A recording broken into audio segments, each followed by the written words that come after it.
This is Ryan McDowell, and you're listening to the Dynasty Hotseat.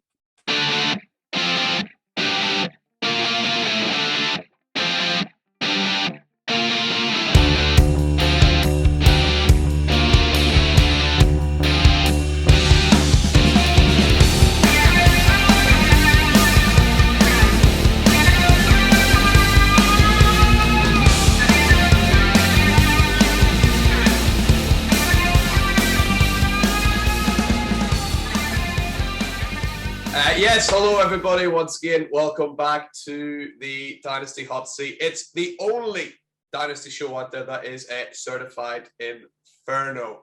And today is, a huge day for the podcast. We've got one of the biggest names in Dynasty Fantasy football, sitting just over here. It is amazing. It's the one and only Ryan McDowell. You can find him over at RyanMC23. He's doing so much amazing stuff over at DLF, and one of the co-hosts over there at the Locked On Dynasty podcast. One of my favorite podcasts to listen to. Quite weird, actually. Listened to you earlier this morning. Now I'm speaking to you today. A bit odd, but I'm loving having you on the show. So just Ryan, thank you so much for coming on and sitting in the hot seat. How are you doing? I'm doing well, Connor. Glad to be here and ready to talk some Dynasty. Yes, let's absolutely do it. And you know what? Let's get kicking right into segment number one, which is the art of war, and it's just kind of hints and tips that you've got for dynasty players, young and old and everything in between. So Ryan, what kind of tips have you got for us? Sure. I tried to think back to when I started playing Dynasty and what would maybe help new Dynasty players, and these things would certainly help anybody that's playing Dynasty. But the first one is just be active. I remember when I first started playing Dynasty and fantasy football, I was always the most active member in my leagues. I was the one initiating the trade talks, sending the trade offers. I felt like I even had rosters memorized. If you told me a player, I knew exactly which roster that player was on or who had that player. Over time, some of that has changed. Certainly when you add more leagues, that becomes difficult. But just the idea of being active, both in your Dynasty leagues and kind of big picture, whether it's on Twitter or even just following the news, keeping up with what's happening, player movement and things like that, because all of those things impact player value in Dynasty. And yeah, sorry. Yeah. Go ahead. No, I was about to say I completely agree with that. You gotta put the time and you gotta put the work in, especially in Dynasty. You got no off season there, so it's 24/7. You just gotta keep going and keep looking, and those little advantages, might not seem like a lot at the time, but if you kind of accumulate them up, over a full season or a couple of seasons, then yeah, it's going to make a huge difference to your team. So I think that is great first advice, is be active and stay on the ball with it. So yeah, I really like that. That is the first tip. So what you got for us for tip number two? Sure. It kind of plays into that one. I mentioned player value, just to understand player value.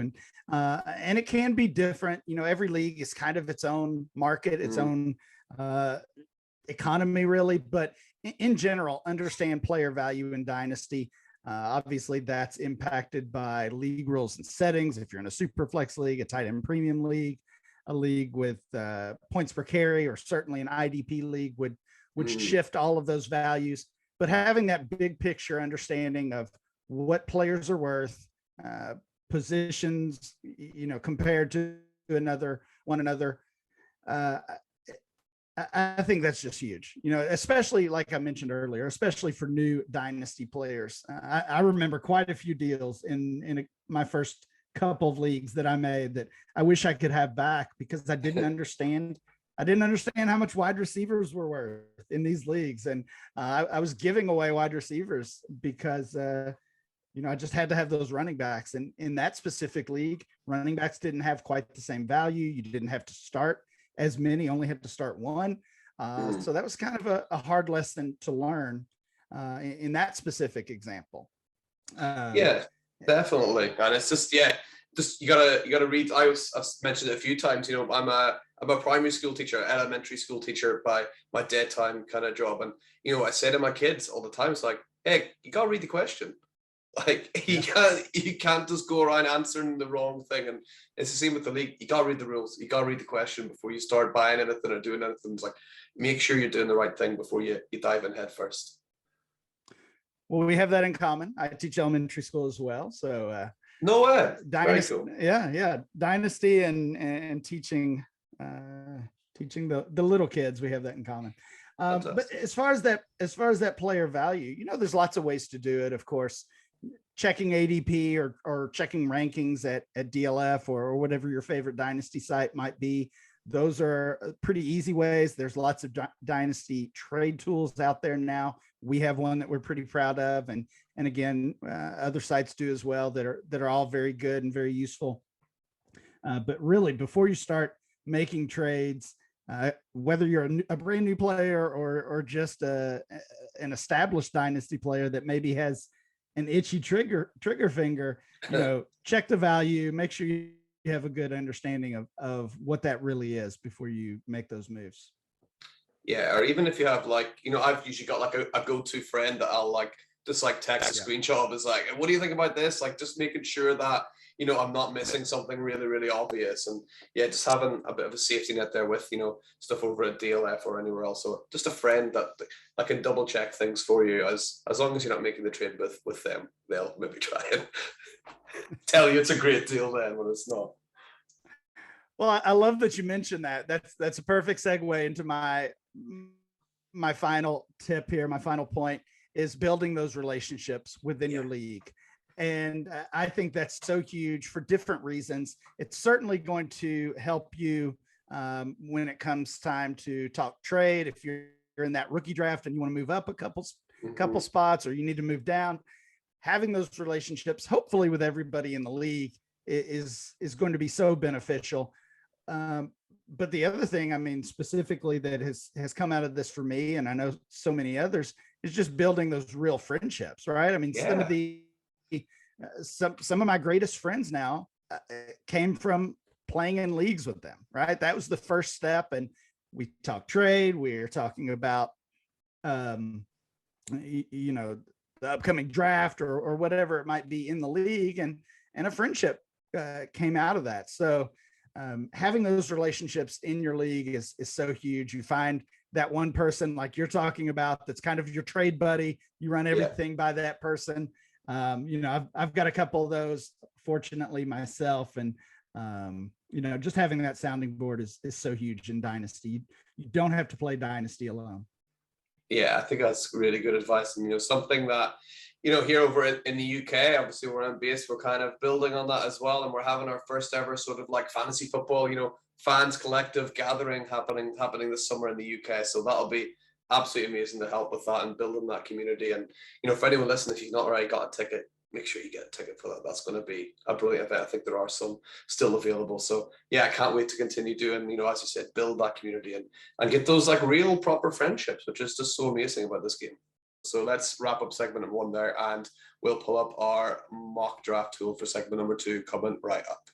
All right, so here we are. We're in part number 2, the real meat of the show, the hottest part of the hot seat, as we're going to put Ryan under just a small amount of pressure. We're going to see how he's going to do in this startup Superflex mock draft. We got 18 rounds, we got 12 teams. And Ryan, the first question for you is, in an absolute ideal world, if somehow you got to choose what starting position you would get in a startup mock draft, not a startup mock draft, in any kind of startup draft, what position would you choose and why would you choose it? Well, I do love those leagues, and I've been in several of them where you do get to choose your starting position.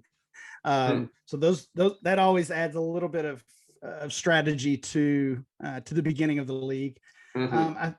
I think it's the answer to that is probably different every year, and again, it's certainly different depending on your format. But in a super flex league this year, I want to start with one of those quarterbacks I trust. So I certainly want to be in the top half of the first round.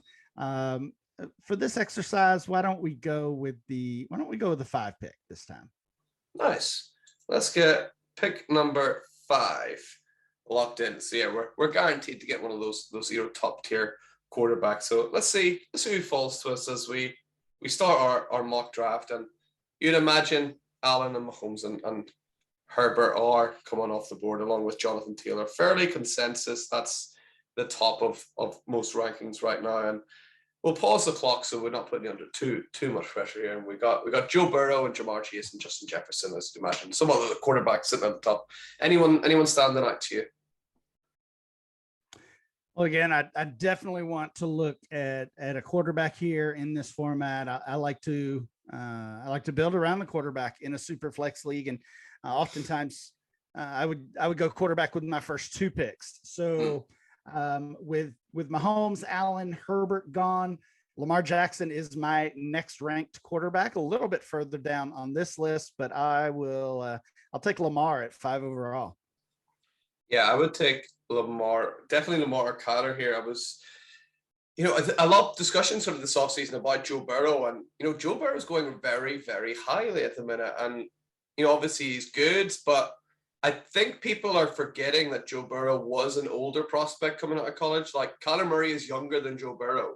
Lamar Jackson is the same age as Joe Burrow. And I think people are maybe forgetting that a little bit. Yeah, and there's still the rushing upside, right? And Lamar Jackson certainly offers that. I think what the Ravens have done this offseason tell us they probably want to run the ball a little bit more. And, normally that doesn't seem like a good thing for your quarterback. I think it's a good thing for Lamar. Yeah. He's going to get even more scrambles as he did a couple of years ago.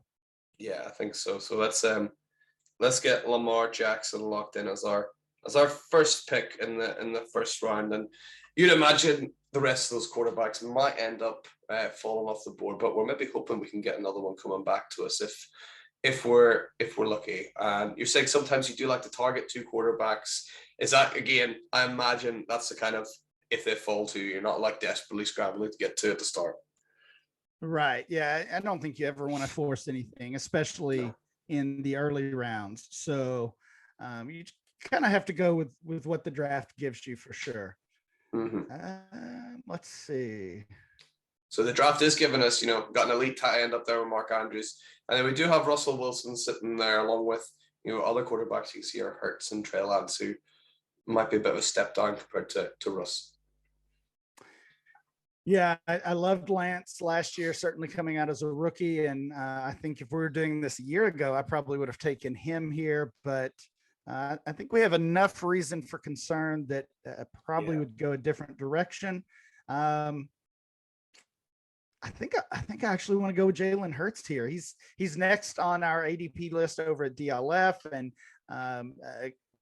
got some added weapons there in Philadelphia. Obviously, the AJ Brown trade is going to be huge, I think, for that offense.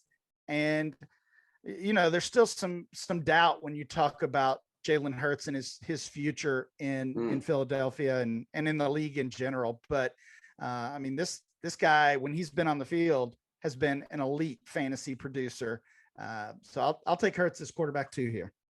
Nice. And Hurts was quarterback 1 for a large stretch of last season. So yeah, you would like to think actually, AJ Brown coming in there, that's going to make sure that he might end up at those kind of heights again next year. So Jalen Hurts in there, a player that I'm almost too scared to take Jalen Hurts. I got to be honest. I can't be that risky, but I think, that risk, taking him in halfway through the second round, if you do get someone who does finish so highly, you'll be laughing. And we are now into run number 3. Trey Lance is still there. That is interesting, along with a run of interesting wide receivers and running backs. Is anyone standing out to you from those list of players? Well, I think this is going to be a real situation that a lot of people face in dynasty startups and superflex startups.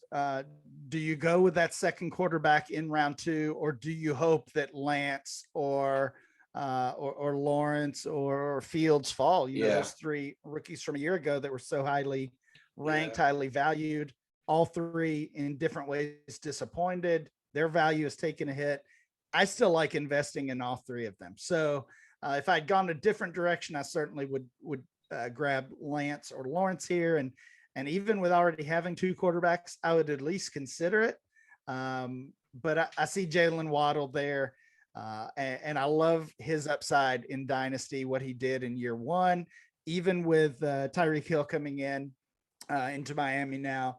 I still have a lot of high expectations for Jalen Waddle. So I'll grab a wide receiver here and go with Waddle. Yeah, I love Jalen Waddle over at Miami, and something really interesting I just learned from listening to you and Matt Williamson earlier today about Tyreek Hill was that the Chiefs were monitoring his speed, and there was maybe rumors that they weren't liking what they were seeing. Yeah, Matt Williamson, my co-host on Locked On Dynasty, mentioned that. I had not heard that, but that is certainly concerning. And I mean, even without factoring that, that piece of information in, Tyreek Hill, I mean, he's obviously a speed wide receiver. That's what he's built his game on. Mm-hmm. He's 28 years old now, I believe. So as amazing as he is, he's not going to have that speed forever. And no. I think once he starts to lose it, he's going to lose value pretty quickly. I don't think it's happening yet. No. Certainly expect another big year out of him.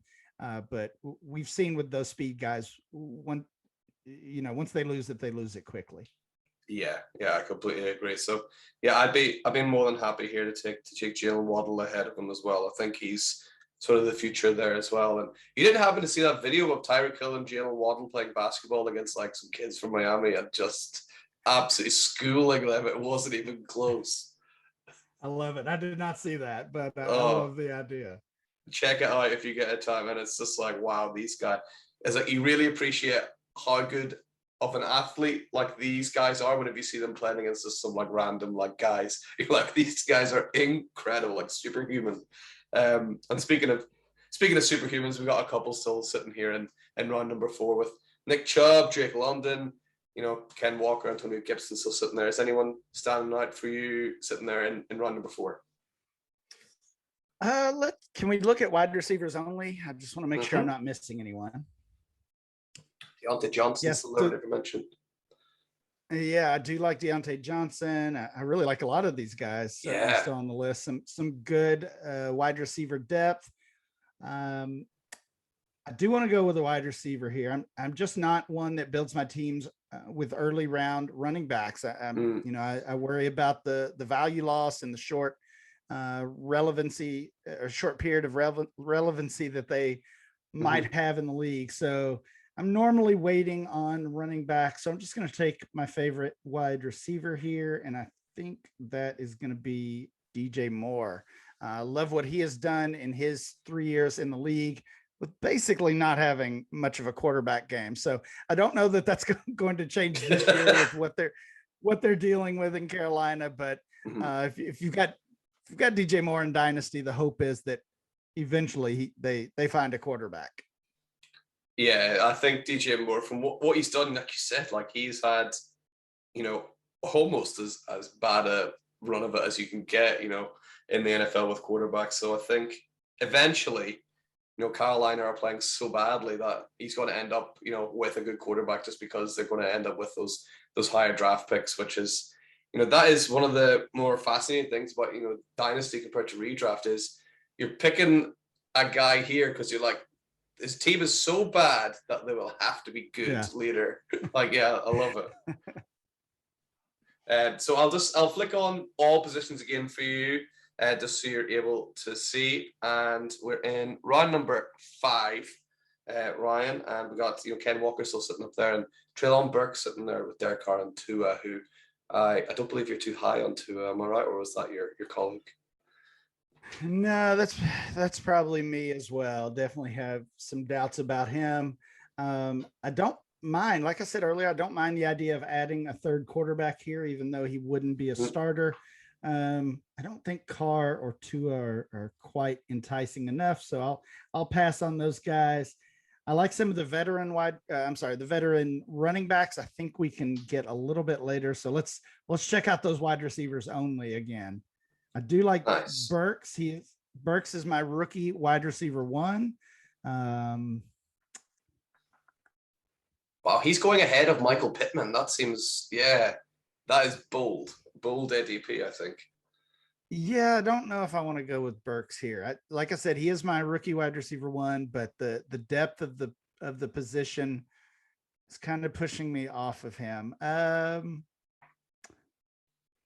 let's go with Chris Godwin. Mm, Really big fan of Godwin still. Obviously love that offense with basically everybody back in town. And yeah.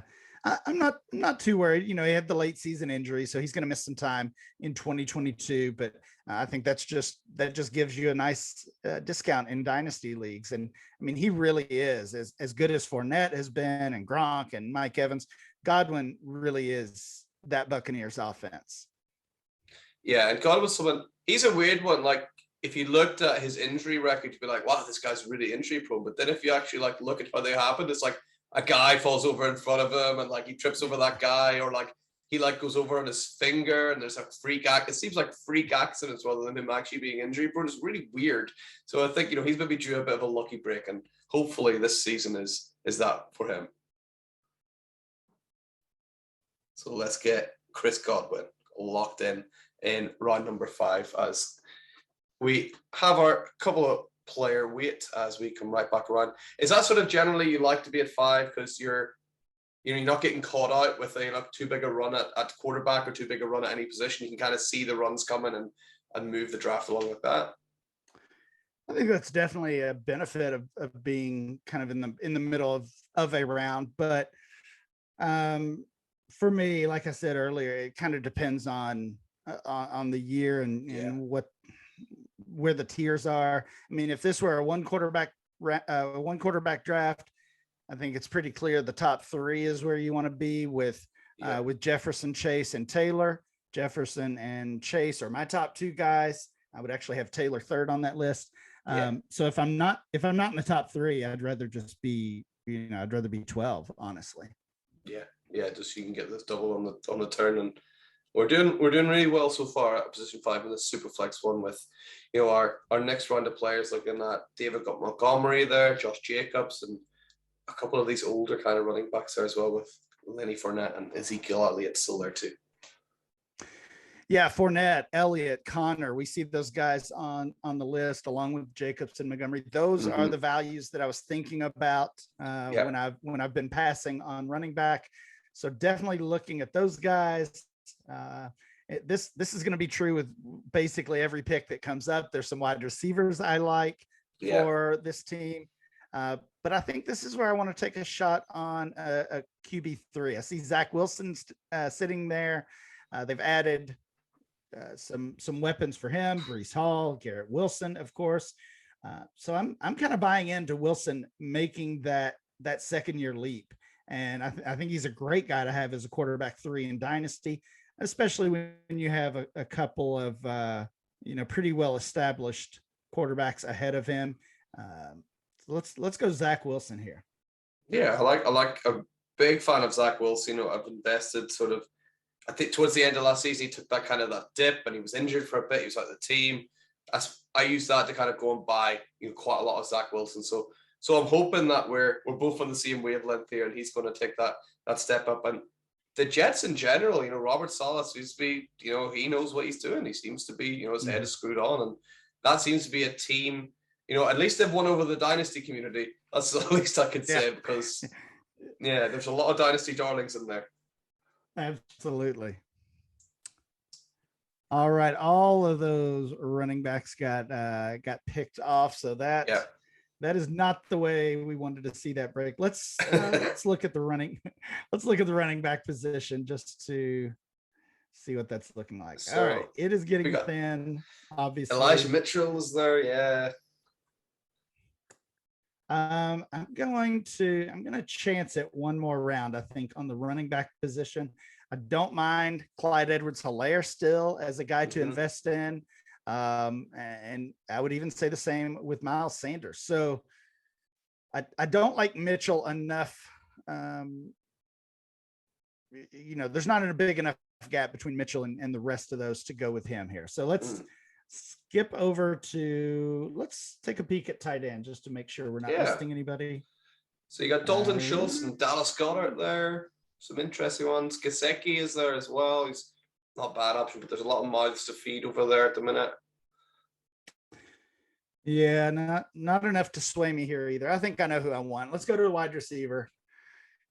one thing that I've been trying to do, especially in those super flex leagues where the quarterback is so important, and this is of course a strategy or a team building strategy that comes from DFS, is I love stacking. I love pairing my quarterback with my wide receiver.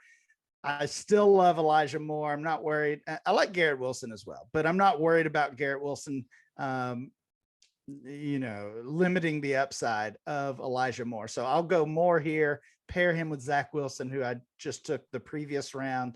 Nice. I like that combo. Yeah, Elijah Moore sort of, again, same with, like I was talking about Zach Wilson before, like people are sort of going off Elijah Moore at the minute, and I'm like, give me all the Elijah Moore then. I'll take him. Like, I think, he's shown enough in his first season last year that he can do it in the NFL, and why would he get worse all of a sudden? Doesn't make sense. I think he's I'll put on all players again for you, Ryan, as we're in round number 8, and sort of Pat Freiermuth sitting at the top there, and then a couple of those running backs we talked about that are still kind of sitting around there, and a couple of nice wide receivers, like you said, will always be on the board. So is anyone looking good to you there? Yeah, that's true. I think wide receiver is always going to look like the best player available if you're drafting with that strategy. So you kind of have to be careful. At some point, you have to grab a tight end, get a running back. Let's go with running back here. As I mentioned, I still have some faith in Clyde Edwards-Helaire. Obviously, being part of that offense helps. I know they brought in Ronald Jones, but I'm just not worried about him as a real threat to CEH. So let's give Clyde Edwards-Helaire one more chance, and he'll be my RB1 on this team.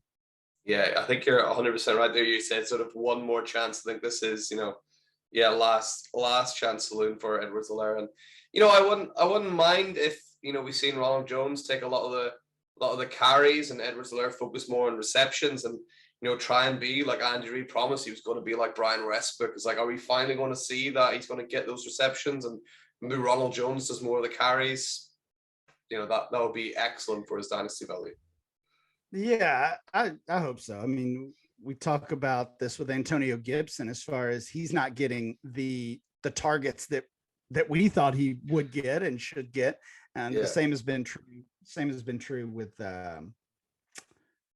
Edwards-Helaire there in Kansas City. So hopefully, like you said, he gets some work in the passing game as well.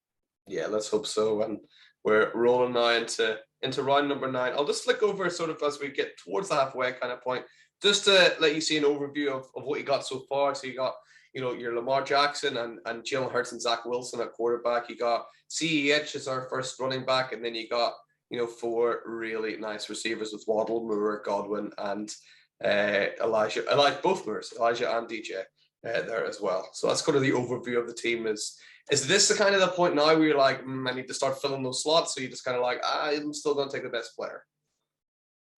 Still pretty much best player available. And what I really think about with every pick is more of, does this player have a path to gain value? And usually that means drafting a younger player, which most of these guys I have so far would qualify in that category. But sometimes it might be a veteran in a new situation who could bounce back and regain some value. I mean, we see Allen Robinson there. He's a great example of that, even though he's certainly not young anymore. He is a player that could regain value now as a member of the Rams. So he would be somebody I would consider. We talk about that productive struggle strategy. And that doesn't always mean taking rookies or second-year guys. Sometimes you're just looking for those comeback type players, and A-Rob would fit that. Yeah. So let's see. Let's look. Yeah, I don't know if I want to lock in with Allen Robinson. I like him. Let's look at the running back position though. Yeah, let's have a little look and see if anyone else is up there. Miles Sanders is sitting up there, and Tony Pollard, and wow, Dameon Pierce going very high. I know he's like maybe the main guy at Houston, but not the best prospect coming out, and he's going ahead of like Kareem Hunt, which is interesting. Yeah, I like Pierce. I liked Pierce when he was a cheap, dart throw in those Yeah. rookie drafts or rookie mocks, really, even before the NFL draft. And his values changed a little too much for me. Nah, I just can't do it with any of these guys. Let's let's go back to wide receiver. Yes. So wide receiver, Michael Top. Wow, what round is this? Round number halfway through round number 9. Michael Thomas still sitting there. People are, scared off by him. And you can't say I blame them fully, but he's still a good player. Yeah, I was going to say the same thing. I don't really blame anybody for worrying about him as well. Basically missed the past 2 years, and now we're getting some reports that aren't very encouraging for his health and his short term status, at least. So I would probably be avoiding him as well, especially with some of these other options. I mean, if I want an older wide receiver, 100% I'm taking Robinson or even Cooks ahead of Thomas. Let's check out the tight end position here. Let's have a little look. I don't think we don't have a tight end yet. I don't think so. And you got some good options, still available there. And Gesicki at the top with Fant and Komet, and Zach Ertz, who was sort of sneaky good at the back end of last season at Arizona. This is definitely looking like a spot where I would be trying to trade down. I don't love the value on any of these players necessarily. Let's find a wide receiver we like, but this is not it may be Allen Robinson, but this is not a spot I'm loving. And I think I run mock drafts for DLF, and we collect ADP through that. And one big benefit for me, and probably for anybody who participates in those each month, is having a really good feeling for the tiers and where are those pockets of value you want to get into. Maybe you want an extra pick in that group, or spots where you don't like the options. And here we are in the middle of the 9th round. This would certainly be one of those. But that's not an option in this exercise. Let's go with Allen Robinson. Yeah, let's get A-Rob locked in. I think he'll have a really, really solid season. If anything else, I feel like he'll come out with something to prove after last year. And a lot of the times in the NFL, like a player with something to prove is seen to be, a very dangerous player to play against and to have on your side. So I think A-Rob's going to come out and have a really, really strong season, because everybody is going to be, eyes sharpened on Cooper Kupp. So that's going to give Allen Robinson that little bit of extra time, you would think. Yep, absolutely. And something which he'll probably love as well. He can't be used to that after playing on that Bears team for so long and being like the only guy. So that's what he's going to have. He might just have a field day actually with the coverage that he sees. Well, we've been waiting for this for years, right? For Allen Robinson to get a real quarterback, and we thought it happened last year. We thought Justin Fields would come out as a rookie and be a difference maker, and that didn't really happen. So we know Matthew Stafford can do that for Robinson. Absolutely. And we've now got a couple of names sort of creeping up the board now as well. We've got Davis Mills sitting up at the top. The unluckiest man in New York, I keep calling him, Michael Carter, just sitting there, coming up a great year last year, but just very hard to see where his value is at the minute, unfortunately. And a couple of other nice prospects there for you, Ryan. Is anyone standing out for you? They're really not. I think that means this is probably where I would go ahead and get either a tight end or a running back. We are definitely loaded up on wide receivers. So when there's no obvious player standing out, kind of default to those needs that you have. Let's check out the running backs first. Let's see, running back, like I said, Michael Carter and Isaiah Spills. Chase Edmonds, is he the guy? I feel like I want to own a part of Miami somewhere. I've even gone out and taken what is his first name? Sicarius White, like the rookie they got. I'm just going to take him. I want a little piece of that puzzle just in case. Yeah, I'm with you. I love that coaching staff, love the hire they made, and um, for them to bring in Edmonds and Mostert and even Sony Michelle. Yeah. Uh, the good thing about that, and this was the case in San Francisco for so long, is that those players are all cheap in Dynasty. Here we are in round 10 or 11, and Yeah. Edmonds is there, and certainly the other parts of that offense or that backfield are as well. So Edmonds is somebody I would consider here. Ramondre Stevenson and Rashad Penny, I think are really nice values here as well.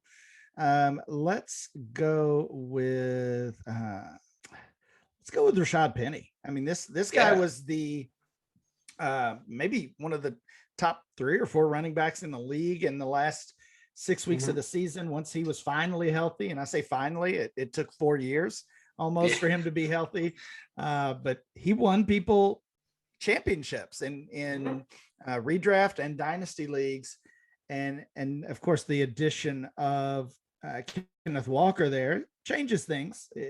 That's why Penny is still available and wasn't a 5th or 6th rounder, but now here he's shown up in the double-digit rounds. But having a need at running back, I like taking a chance on guys like that. Yeah, I like Rashad. I actually did it. Yeah, a slight double take when I seen Rashad Penny was still there. It's like, wow, he was not there like a couple of weeks ago. He was gone by then. So yeah, it's a little bit shocking to see just how much Kenneth Walker has affected his ADP. Yeah, I'm not sure we can assume Walker will be the starter there. I mean, Penny again was great, and if he can stay healthy, I would think that would be at least a committee, if not Penny's job. Yeah, no, I absolutely agree with you. So I think he's well worth a punt there, and Chase Edmonds still sitting there for you as well at running back. I'll just click on all so you're able to see who all is available there with some of those quarterbacks popping up there as well. As Tyler Lockett, the first receiver, sitting up there. Yeah, Edmonds and Stevenson were the running backs that the other running backs I was considering with that last pick. So they are definitely tempting. Lockett, you understand the reason for the fall for him with the moves that Seattle has made. Zach Ertz is kind of tempting as a short-term tight end. I think this is kind of where I would take a step back, look at my team, and really make a decision on, is this a productive struggle that it might be a couple years before I can contend, or is this a team that could potentially contend? Because that might make the difference on where I go with this pick. We've already talked about the youth at wide receiver, but they are players that also I think are going to put up some points. Focusing on quarterback at the first 2 picks of the draft should certainly make that a strong suit, and I think it is. And of course, the way we played running back made that the weakness. But I think if things go right, those 2 can both be fantasy relevant. Yeah, I think I want to go with Zach Ertz here and get that veteran tight end that I know I can plug in every single week.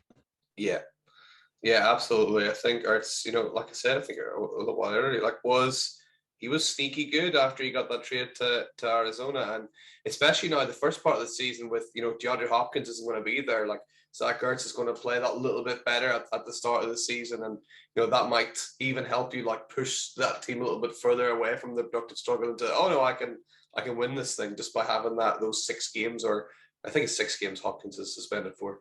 Yes. Yeah, just having that little bump for 6 games on Ertz that could really, really help. And now we're into round number 12. There's a bit of a stack of quarterbacks sitting up at the top of the ADP, along with Alex Pierce kind of sitting there as the lone wide receiver before Albert O. Is anyone looking good for you there? Yeah, and in general, I would definitely consider one of these quarterbacks, but they would really be trade bait. I would be taking a 4th quarterback here with the idea of eventually trading him. Since this is a mock, I'm not going to do that, so I'll hold off on that position. I do like Albert O a lot, as many do. I've actually got him ranked ahead of Noah Fant. I know Fant is already gone in this mock draft, so I'm considering going back-to-back tight ends here with Ertz and Albert O. We see Calvin Ridley down there. We know the story on that. He's only available because of that suspension. I would say last round, if I had decided this was that productive struggle that was probably a year or two away, Ridley would be a perfect pick here. Yeah, absolutely. Instead, I think I'll cement the tight end position. I'll go with Albert Okwebunam here. Yeah, let's get Albert O locked in, and we just really addressed that position from the last two picks. So let's get Albert O in playing now, of course, with Russell Wilson, and yeah, I think he should be. Again, he's almost like, I think he'll kind of have a point to prove as well, because he's kind of been that number 2 guy for so long. So this is his big chance to step up and show everyone what he can really do. And we're now back on the board, right, number 13. Do you want to get rid of those quarterbacks again? Yeah, we can slide down from them. I think this needs to be most likely a running back pick, so we can focus on that position. We do just have Penny and Clyde Edwards-Helaire, and while I like their upside, they're definitely not a sure thing. Melvin Gordon, I think we kind of know what he is now, especially with him back in Denver. And he would be a safe pick here. But I'm gonna aim a little higher. I really like Brian Robinson. Love Brian Robinson. I've been scooping him up in every rookie draft and rookie auction I can get him. I think Washington is kind of telling us what they think, unfortunately, about Antonio Gibson. I say unfortunately because he was a player I really liked, but I've got some concerns right now. So let's go ahead and grab Brian Robinson as some running back depth here. Yeah, Brian Robinson, I think definitely a candidate next year of scoring quite a lot of touchdowns, just because Gibson doesn't seem like he's able to pound the ball in. Are they actually going to trust Carson Wentz to throw the ball that close to the end zone? Maybe not. So it could end up being, that Robinson ends up, with this real high touchdown load, which is, wonderful for your dynasty team. Of course, Melvin Gordon goes right after that Robinson pick. So let's see. I think here you can pretty much go with almost any position. Let's jump sitting in round 14. Yeah, let's look at all players if we can. Yeah, of course. So we still got, I think this is maybe a sleeper thing as well. Like it seems to stack quarterbacks once teams have picked 2. It kind of stops sometimes. So I'm pretty sure these guys, especially Matt Ryan, maybe wouldn't be here in a real draft. They might have been gone by now. Yeah, I don't think Malik Willis would be either. And of course, the fall to the 3rd round was a huge story and surprising. But at the same time, at this point in a draft, there comes a time when you want to take a shot on a guy like that. So he could definitely be an option here and would fit that criteria of a player who could gain value over the next year or so. Yeah. If you don't mind to scroll down just a little, just want to make sure I'm not missing anybody I really like. Odell Beckham falling here is interesting as well. Yeah, this is where it gets a bit murky, right? With some of the players available. It's kind of just, personal preference more than anything else at this stage. Yeah, a couple wide receivers I like in the short term as well. Let's go with Malik Willis here and take a shot on the rookie. Nice. I like that. Malik Willis coming in. And, I was speaking on the last episode about Malik Willis and what the Titans were thinking.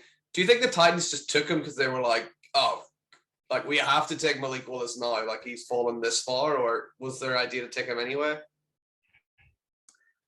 Well, they traded up. So I think they, like a lot of teams, were surprised that he fell that far, right? I mean, Yeah, it was a story. It was a story when he fell outside of round one, yeah. and then to not be drafted in round two. At some point, teams are making moves up and down the draft board to try to get that guy. And the way Ryan Tannehill ended that playoff game had to be frustrating for the Titans. Yeah. And then throw in I think, I mean, Tannehill has one of the highest salaries in the league this season. I don't think they're getting out of that this year for the 2022 season. This could certainly be his final season in Nashville. Which would be very interesting. Even just, I don't know if you quite get that, but just seeing Malik Willis and Derrick Henry play together just once, that would be really interesting to see how that would work. That'll be fascinating. So I'd like to see that, maybe once this year. That'll be quite cool.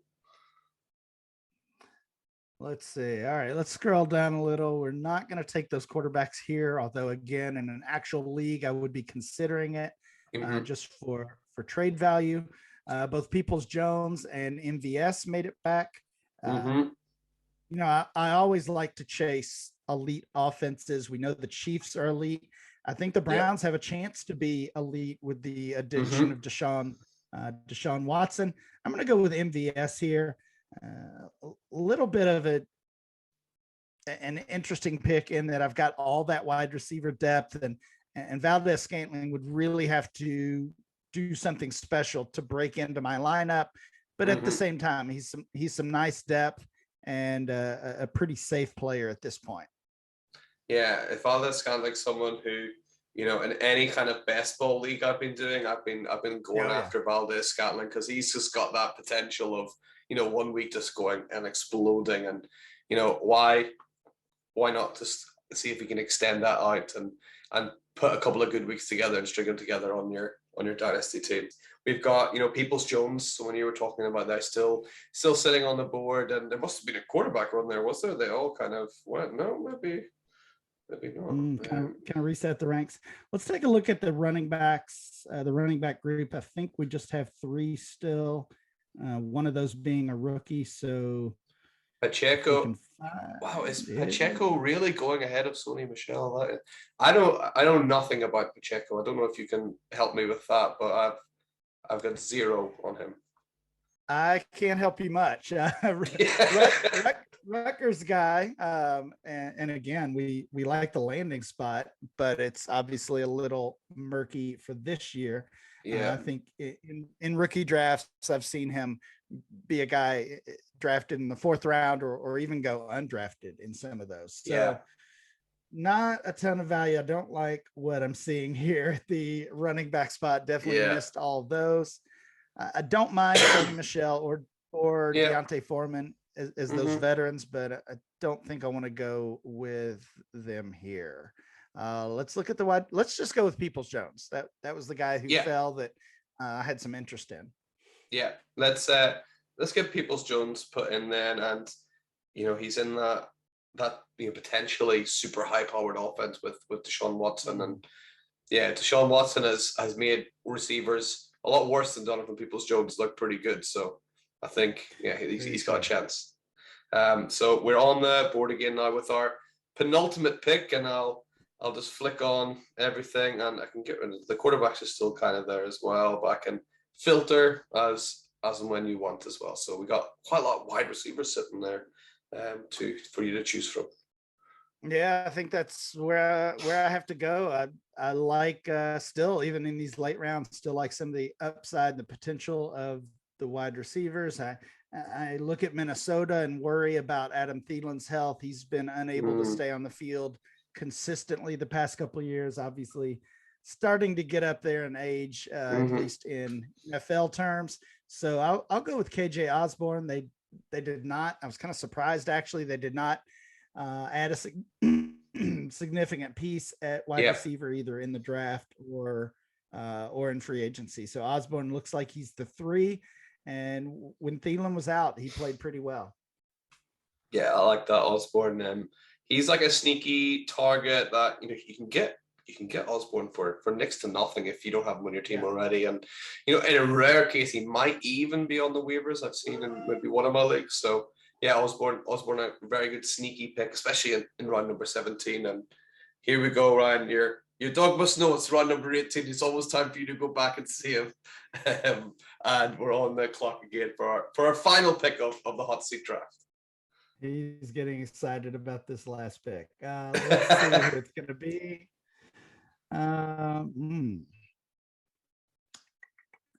It got pretty ugly here. Yeah, maybe even scroll down. Let's see. Let's dig really deep. Let's dig it. Yeah, let's see if we got any real sleepers in here as we're in our final pick. It's always good to have a flyer for your last pick of the draft. Yeah, this is going to be kind of a boring one, but I do like D'Onta Foreman. Played well last year for Tennessee when Derrick Henry was out. Signs with Carolina, and unfortunately, we've seen the injuries the past 2 years with McCaffrey. Chuba Hubbard they drafted a year ago, and just couldn't get it done when McCaffrey was out. They bring Foreman in, and he played well. And again, just having 3 running backs. Probably not going to do it. I decided midway through this draft that I thought this could be a playoff team. So I need some running back depth to do that. I'll go with D'Onta Foreman with this last pick. Yeah, D'Onta Foreman. I was a little bit surprised that, he was allowed to leave that team. I thought he played, pretty well last year whenever Henry was out. So I think, there's no reason why he can't do the same again this year if CMC does end up going out as well. And we wrap up the draft with who's the last guy taken? Jordan Love, the last guy taken. That is, an interesting final pick. So let's see, Ryan, how our team ended up doing there with the conclusion of our hot seat draft. We got Lamar Jackson sitting up in our quarterback slot. We got CEH, Clive Edwards-Helaire, and Rashad Penny in the running back zones. We got Jalen Waddle, DJ Moore, and Chris Godwin in our wide receiver slots. Zach Ertz coming in at tight end with a couple of people in the flex spots. You got Elijah Moore and Allen Robinson and Jalen Hurts in our super flex, and then a pretty great looking bench too with Zach Wilson, Albert O, Brian Robinson, Malik Willis, a couple of rookie picks coming out there, and MVS, DPJ, why not, KJO, and D'Onta Foreman as well, wrapping up the team. So you got to be pretty pleased with what you've managed to draft there, Ryan. Yeah, I like this team, and for better or worse, this looks exactly like a team I would draft right now. This is my strategy. Focus heavy on quarterback and wide receiver. Wait as long as possible on running back, and typically don't chase those elite tight ends, but instead get some combination of safe veteran and some upside. I think I did that with Ertz and Alberto.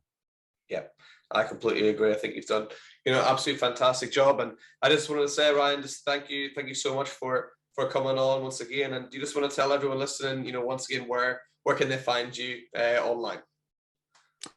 Sure. Thanks for having me. First of all, it was a great time. I really enjoyed it. You can find my work at dynastyleaguefootball.com, and you can follow me on Twitter at RyanMC23. That sounds absolutely perfect. And guys, remember, if you're listening or watching, behind me here, we've got the Hot Seat Hall of Flame. It is, the best guests that we've had here. And if you want to see Ryan appear in this Hall of Flame, go over to the YouTube channel, give this video a thumbs up. And the more thumbs up he gets, the higher up the Hall of Flame we can get. So let's see if we can get Ryan onto this top 3. You'd have to replace, Ali at the Dynasty Grill, or Kev at Dynasty Go, or Murph over at the 5-yard rush. Let's see if he can get over and crack that top 3. So Ryan, once again, thank you so much for coming on. I absolutely loved recording this episode. And guys, everyone at home, thank you once again for listening. And we'll cool off the hot seat for another little while. But in the meantime, just keep yourselves and your teams lit. And I'll see you next time. Bye.